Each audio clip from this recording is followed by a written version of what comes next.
I just want to first say thank you very much to Saskia for inviting me today. And my staff won't forgive me. They asked me, why are you not mentioned in the speaker pages? You have to tell them who you are. So I am from Klerksdorp in the northwest, and I am now at the Cheetah. I think that's sufficient. At least I've done them, I've done what they asked me. So, okay, my mind for this afternoon is just to share with you a model that we have at the Cheetah, the Chemical Industries Education and Training Authority, to do work integrated learning. Now, whilst I'm talking to you about the TVET sector, we work across. We work with universities, universities of technology, all across. But this is very exciting. It's new. It's just been launched, and I thought it's important that we share this with you today. So it's called a model for WIL in the TVET sector, a partnership for employment, demand-driven, employer-led. So in 2011, you will know, those who are working with CETAs, that partnership forming was one of the 8 goals of the National Skills Development Strategy 3. And then in the same year, Cheetah therefore developed the partnerships model, which I'll show you just now. And in 2012, we conducted a survey on our partnerships forming, on what our sector needs in the new NSDS, the NSDS 3, and so on and so forth. And 70% of the respondents from industry said they will not touch TVET college offerings. And we've got that on paper. And it was a huge turnout. I mean, it was really good, the kind of responses that we had back. Nevertheless, in 2013, I don't know how many CETAs will recall that the Minister of Higher Education and Training put into place something called a mini task team. And those mini task teams had to comprise of board members, of TVET staff, of providers, all kinds of people with one aim in mind, to open up opportunities for workplace learning. Today, our mini task team is really, really highly functional and have given me personally a whole lot of help to get to where we are today in terms of ensuring that our young people get work integrated learning or workplace experience. So what happened then is that at a college in Sassolberg called the Flavius Mareka Technical College at the time, now it's a TVET college, this college was situated one street away from Sassol. Now Sassol is one of Cheetah's levy-paying companies. And Sassol and Flavius Mareka have been trying to work together since the year 1999. They've done some work together, and then suddenly things fell apart because in around 2005, they asked the then Department of Education to come and have a look at the needs, the curriculum needs specifically, and that did not happen. So people lost interest. So that is where we went back, and at the same time, the company was saying to us, you know, you want us to use TVETs, but the quality is an issue, and we really got quite fed up with them. And we said, you keep complaining. This is our country, these are our colleges, and these are our youth. We're not going to find another set of youth from anywhere else. So why don't we work together? Why don't we make it happen? So let us come together and form this partnership. And thankfully, Sassol came on board. We set up a steering committee, that's how we work. And on the steering committee, all partners were represented, and I was asked to lead it by the board. So I had to do that. And then we found that, you know, there's so much willingness, but people really didn't know where to start. So I'm not going to go through everything that I'm saying there. I've said a lot of that already. But the key agenda item on our first day, that last point on that slide, is what do the partners want from each other? And there were a lot of things that were put on the table, but the college said, we want funds. Now, of course, that's an easy one, you know, with CETAs. And then they said, we want guidance. We want to know what industry wants, because industry tells us we're not serving them, but we don't understand what they need. We want equipment, we want curriculum issues to be addressed, we want our lecturers to also be built up. And that was basically what they said. And you know what? This college had done its own needs assessment already, which was a great starting point for us. Then when we asked industry, what do you want? They wanted not to train for the theory part, the knowledge component. They said we're a productive entity. We do not mind giving workplace experience training, but we do not want to do the theory. And we were very happy with that because it's exactly what we wanted, that the right things happens in the right spaces. So this is what we had then done in 2011. You'll see at the bottom, we say Cheetah Strategic Partnerships Model. This was version 2, 21 November 2011. Now, I haven't got time to go through that now, but you will see that we had really had a good model already with social partners, employers, government, providers, and inter-CETA collaboration. I must tell you, 4 of these 5 have worked very well, but the inter-CETA collaboration has not worked. I think one of the reasons is because of the way we were organized initially. The turf game, you know, we will survive, you will not. We are better than you. Unfortunately, I think until today, it's not yet totally gone, although some CETAs are trying to cooperate with each other. But can you imagine how good it would be if all CETAs doing artisan training, like we do artisan training, and if I think 5 others do, if we really pulled resources together? That would be wonderful. Anyway, we thought we were going to continue. We invited others to join us. It didn't happen, but we couldn't stop. So if we remind ourselves where technical colleges come from, or the TVET colleges of today, let's go to the bottom one first, long before 1922. The technical and vocational education training system was shaped by the economic developments in South Africa a long time ago. Initially an agrarian economy, the discovery of minerals, diamonds and gold in particular, catapulted South Africa into a global economy and drove the industrialization of key parts of the country. Mining, particularly in the deep mines of the Witwatersrand, required technical skills that weren't being produced locally. Technical education systems designed to train artisans began emerging, largely based around an apprentice training system, while higher level engineering and other scientific skills were trained at the new universities of the time. Don't forget, in this whole equation, eventually there was job reservation. There were certain jobs for certain people and so on and so forth, so we lost a whole lot of opportunities. But if you look at the top one in 1922, Apprenticeship Training Act, this act gave unionized white workers a secure position for setting educational qualifications for apprenticeships in numerous trades. That made it impossible for most Africans to be apprenticed, since they lacked the means to meet the prescribed educational level. It so adjusted the educational provisions for admissions to trades that it gave white trainees real advantages over their colored rivals. So that is not a long time ago. You know, it's like as recently as 30 years ago. And then, when the CETA systems came in place, we were told only learnerships because of the negative connotations around apprenticeships. But in 2005, I remember I was at a meeting with the then Minister of Labor, Mr. Mdladlani, I don't know if you remember him, and he said, I have not de-designated artisan training. And between the lines you could read it, it's not gone. And thankfully so that we didn't throw the baby out with the bathwater. And therefore today we're back, we're strong, not as strong as we want to be, but we are getting there.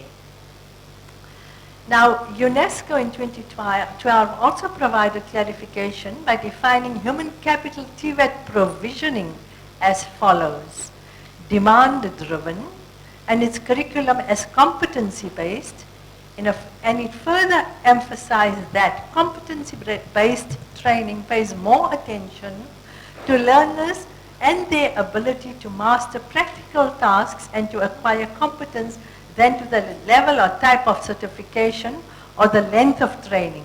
It is developed in accordance with identified skills needs derived from the workplace. To orient TVET towards skills demands of the economy and the society at large, there should be strong partnerships and collaborations with sectoral organizations, business associations and chambers of commerce, employers associations and other government departments. And that is what we're talking about today, if you really think about it. So for Cheetah, where did it all begin? It actually began in 2013. And I'm not going to go through all of this, and I've said some of this to you already about what does a company require from the college and what can Flavius Moreca College do to support the partnership. So let me go past that one and just say, finally, they arrived at a model. This was our pilot, where they said these are the 3 role players and these are their roles. So Cheetah on the total right of you is to provide the learnerships, provide funding, accredit the college, monitor learning program rollout, ensure quality training, certificate competent learners, and prepare a report about the pilot project. And Cecil will do the recruitment. They will provide all kinds of things that they do when they take on learners. For example, they will give them induction as it happens at work, not at the college. So there was a combination of the different needs between the college and the company. So they will also monitor training, they will build the capacity of the TVET, they will provide workplace and practical training. They would inform TVET on the training needs in the chemical industry. Because remember, our TVETs really do not understand what industry needs. I mean, I think some of them are really coming up to speed quite fast, but there's still a long way to go. And the college will submit, they said, and then they were very happy they had submitted, to program approval with Cheetah, because they say we're very difficult.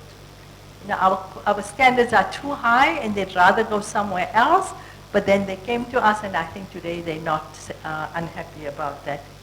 Provide resources, recruitment, facilitators and learners they would recruit. They would give theory, simulated practicals, and all align their programs to industry needs. Now that is very important, aligning the program to industry needs. And that means they sat down together and they worked out what do they want. And that program is a mix between what the learnership offers and what the end courses offer. And we have asked the department to come and sit in and have a look, because no matter what kind of a good curriculum you might get, if it's not recognized up there, it's not going to go anywhere. And that is one of the challenges we still have. Now, in terms of partnership projects, how does a Cheetah work? You know, we will not work, I'll just go through those 4 bullets in the center. Our principles include obtaining upfront commitments of stakeholders, especially industry, to work integrated learning. If that's not there, we don't start a partnership. So if you want, as a college or anybody, as a private provider, as a University of Technology, as UJ, to work with Cheetah, bring us the workplaces first. Then we are happy to fund you. And we fund well, I can tell you that. Co-funding of partnership projects, we love that. If you can bring something to the table, we bring something onto the table, we're happy. We also go to the National Skills Fund. They can wait for us. We're coming for lots of money. We know you really like us and you're going to support us. On time and measurable progress reports, and that means monitoring and evaluation. And I can tell you we do it. We do it well. We do it constantly and regularly. And dedicated project teams or steering committees to conceptualize and monitor a rollout. All right, I think I must go through. I'm not going to talk. I'm going to talk to the last point, last 2 points there. No, let me start with success results from trust relationships with industry. That is my mantra. That is what I believe in totally. You know, at the one hand, we want to work with industry. We need them. But on the other hand, we don't make them partners, real partners. So, you know, if people, my staff and other CETA staff went to Brazil for the World Skills Competition in August this year, and they found models in the BRICS countries that work phenomenally well. And in those partnerships, it is industry that leads the training. Now, I say in South Africa, we cannot do it unregulated because we have to redress the inequalities of the past. Within some regulation, let us make industry our real partners. That's the plea. And what does that mean? It means on the boards of TVET colleges, on the boards of other institutions, you have to have industry represented. Let them begin to take ownership almost. Let them have a shareholding role, whatever you want to call it. Once they do that, I think a lot of the burden from government will be taken away because you're going to get the right training at the right level, approved by industry, workplace, you know, placements, jobs, everything become easier. So that's, I think, something we really need to look at as a country. So in terms of the second one that I'm quickly going to go through before I then, finally, I'll talk to you a little bit about the Unilever-WITS partnership. But there's a second iteration of the Flavius Mareka project that started in 2014 April when we conceptualized a similar project in the heart of KZN in the Durban South Basin. And there is the coastal TVET college and a lot of chemical companies. So that is a partnerships for employment. It was demand driven. It was trade union involvement, local community support. We've got the counselors on board there, adherence to principles of the white paper on post-school education and training. We have mapped it to an occupation, you know, the OFOs. There's another language, another acronym to learn, organizing framework of occupations. It's in support of so the Coastal TVET College, recently you will know Adrian Bird went all around to colleges and asked you, what do you want to specialize in? So the Coastal College said they want to do chemical operations. So in line with CETA's strategic objectives, and that's where we started. So in this partnership with local KZN industry and TVET, we've started rolling out in June this year. So CETA and industry conceptualized the initial project after confirming the need for it and analyzing expectations, also supported by our mini task team. The steering committee was led by myself, and the mini task team members formed the operational task team. Another task team was formed to actually operationalize. Coastal TVET partners visited Flavius Mareka to see how it worked there. They decided to amend the model. Whereas at the other college, it was supposed to initially have been a dual system artisan project. And I'm not too sure if Mr. Ken Duncan will be talking to that today or not.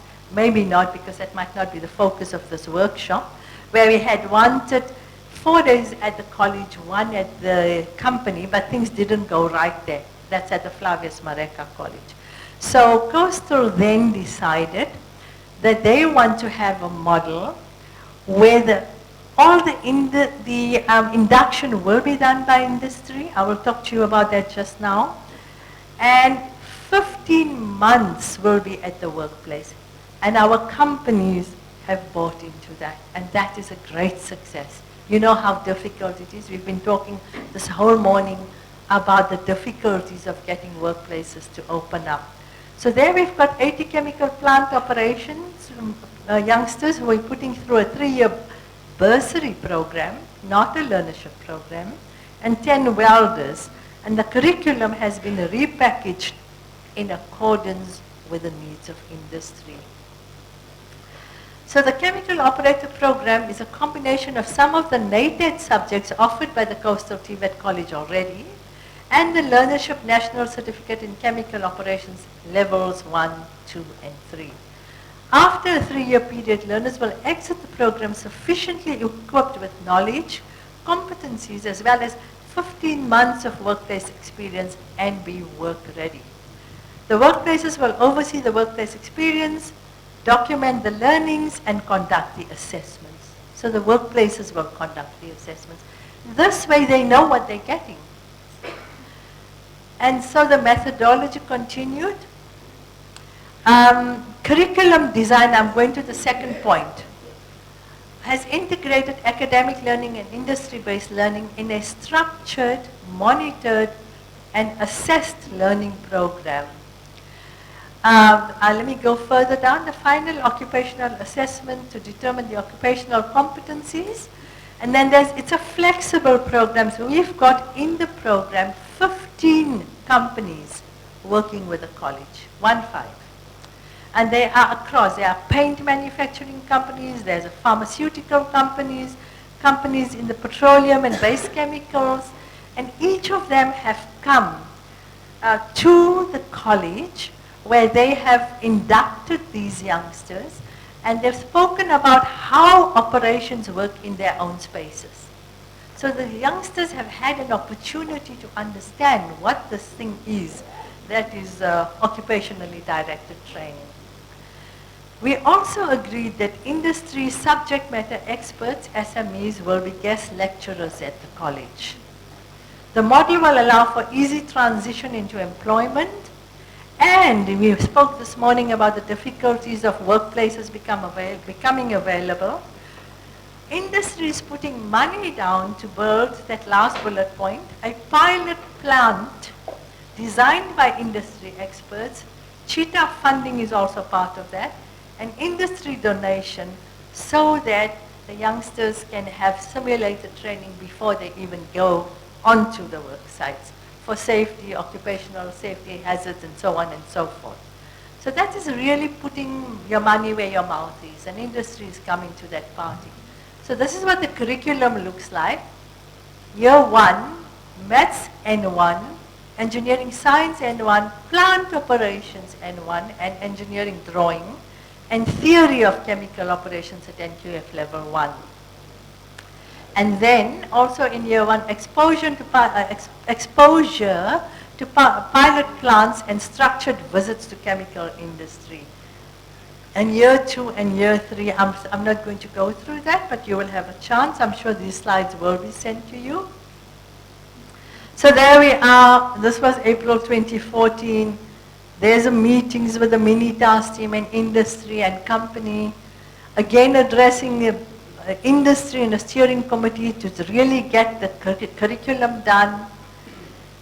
So, the learner application process, there was a really thorough process.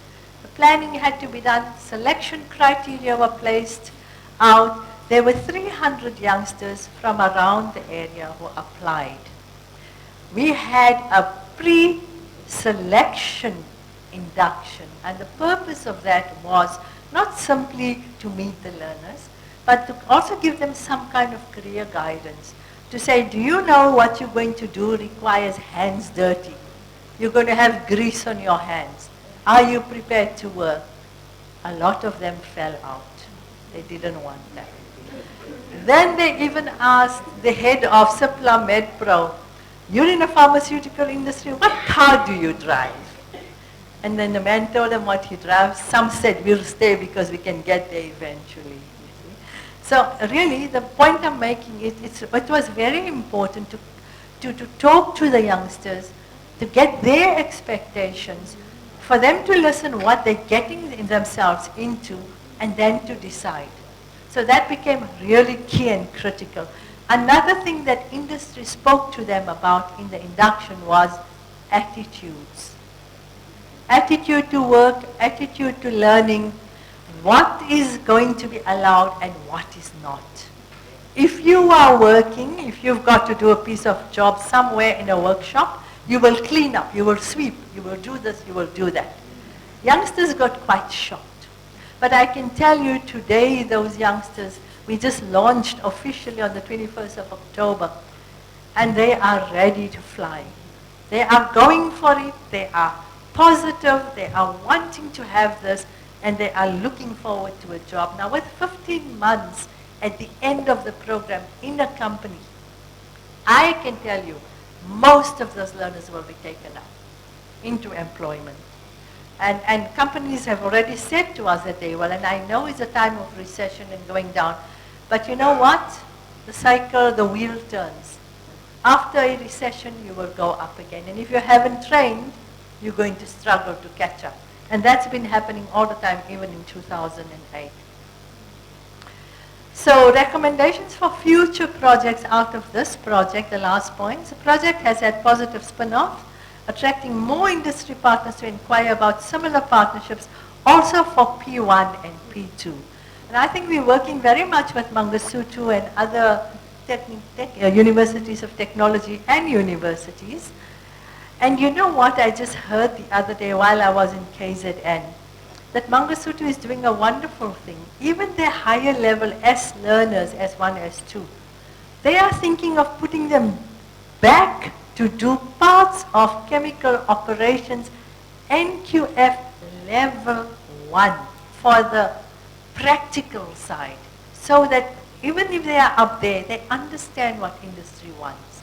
And I think that's a kind of innovative way of looking at how we do work, of how we train our people.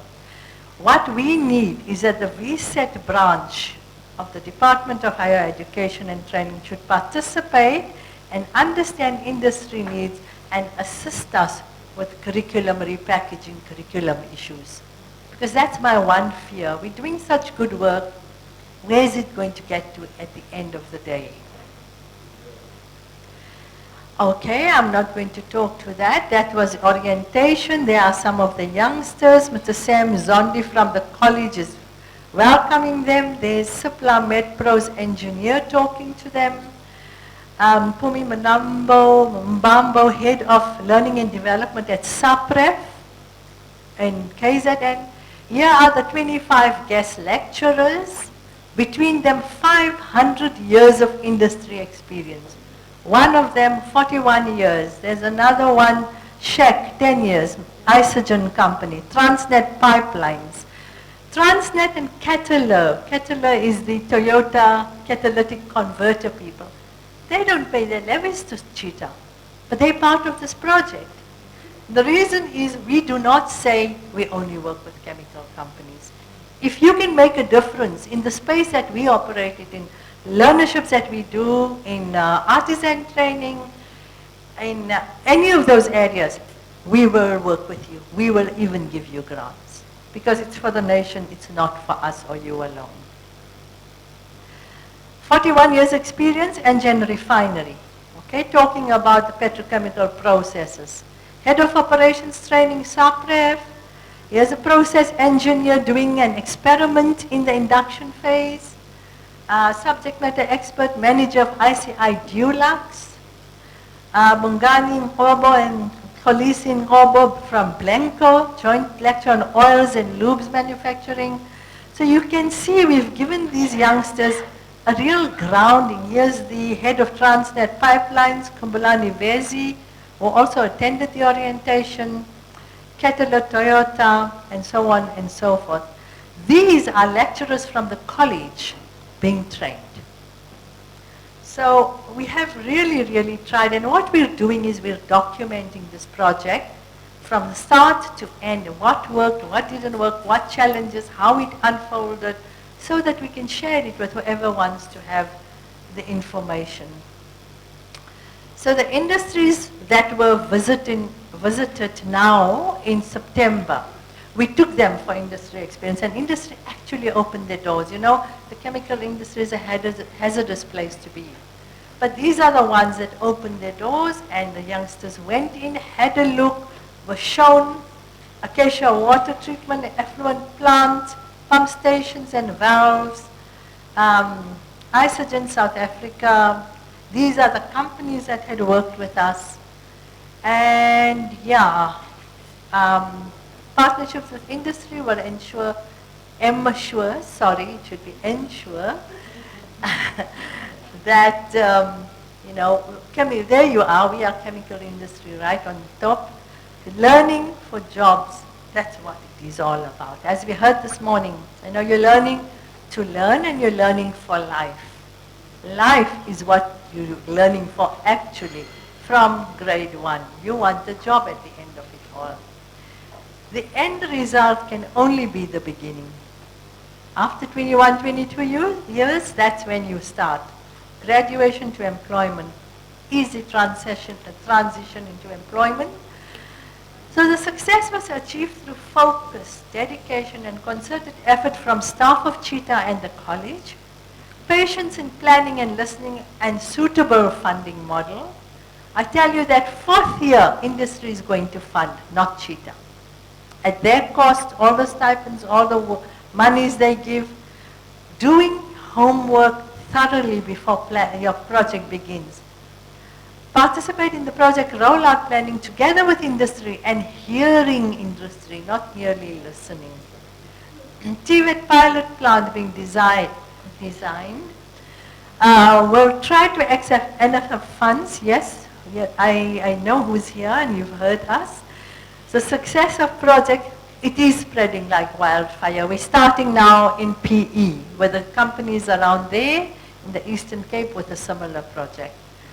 Partnerships are fundamental to create employment. Good relationship management becomes critical. We are really very, very thankful to our industry for opening their workplaces, connecting the right dots. That's what it's about. And I can tell you in the university partnership with Unilever, 1.2 billion rand plant has been built recently in Benoni. And they've got youngsters coming in from Wits University to do real practical, more than a year's training, hands-on. So that's my story. Thank you very much.